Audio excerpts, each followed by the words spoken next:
Then, oh baby, oh how my business did grow.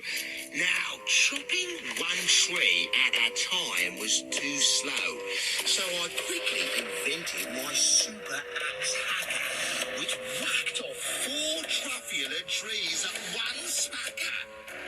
We were making Thneeds 4 times as fast as before, and that Lorax, he didn't show up anymore. But the next week, he knocked on my new office door.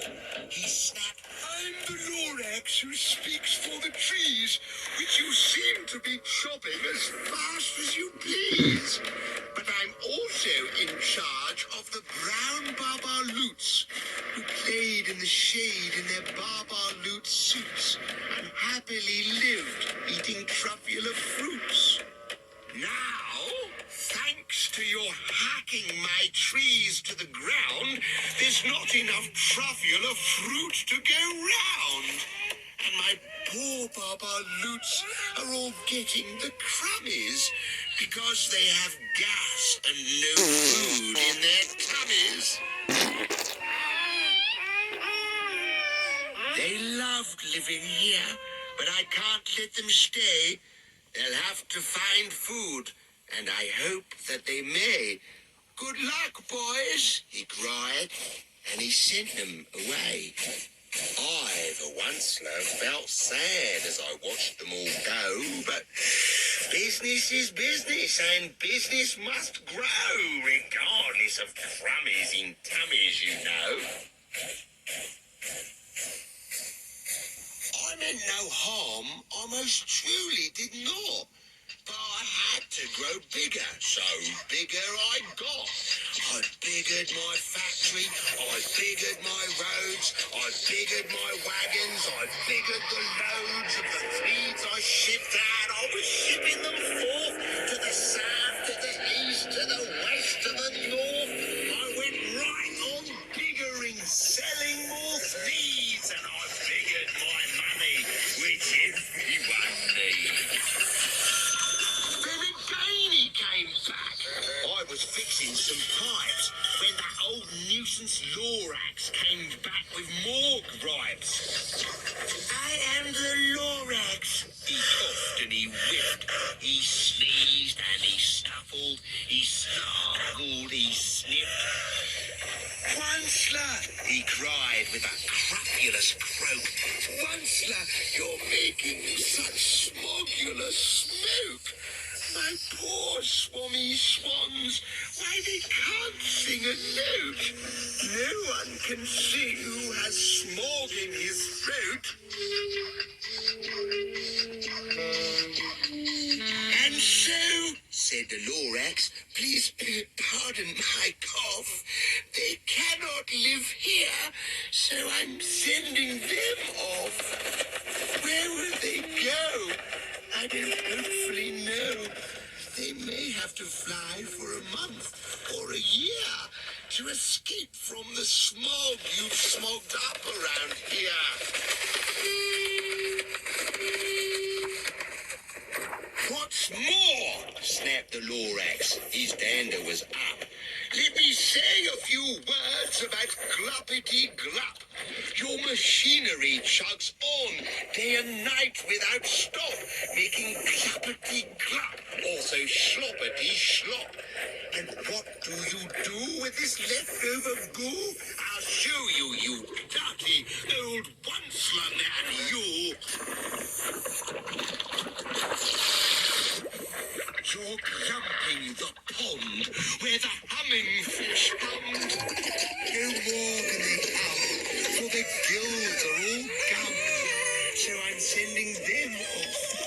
Oh, their future is dreary. They'll walk on their fins and get woefully weary in search of some water that isn't so smeary. I hear things are just as bad up in Lake Erie." And then I got mad. I got terribly mad. I yelled at the Lorax, "Now listen here, Dad.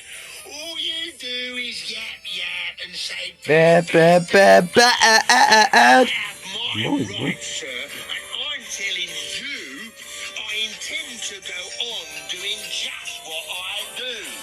And for your information, you Lorax, I'm biggering and biggering and biggering and biggering, turning more Truffula trees into Thneeds, which everyone needs.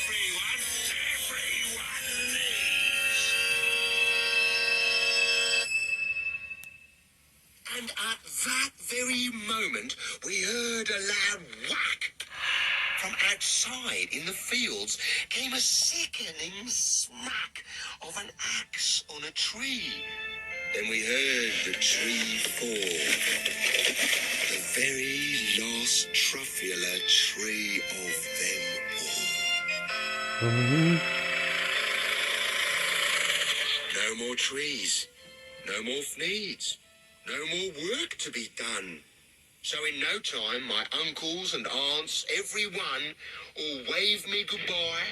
They jumped into my cars and drove away under the smoke-smothered stars.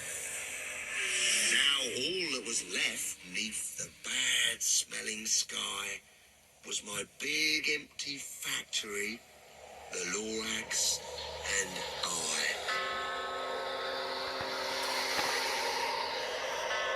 The Lorax said nothing, just gave me a glance, just gave me a very sad backward glance as he lifted himself by the seat of his pants. And I'll never forget the grim look on his face when he hoisted himself and took leave of this place through a hole in the smog without leaving a trace.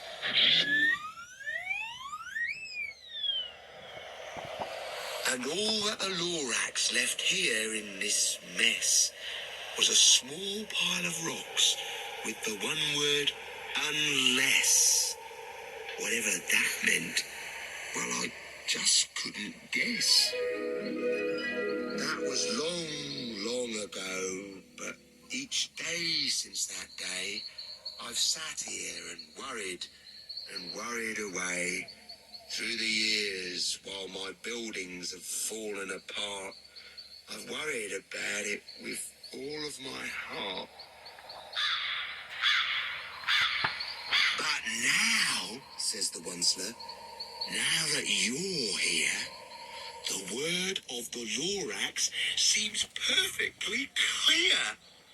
Unless someone like you cares a whole awful lot, nothing is going to get better. It's not. So catch, calls the Once-ler. He lets something fall. It's a Truffula seed. It's the last one of all. You're in charge of the last of the Truffula seeds. And Truffula trees are what everyone needs. Plant a new Truffula, treat it with care, give it clean water and feed it fresh air. Grow a forest, protect it from axes that hack. Then the Lorax and all of his friends may come back.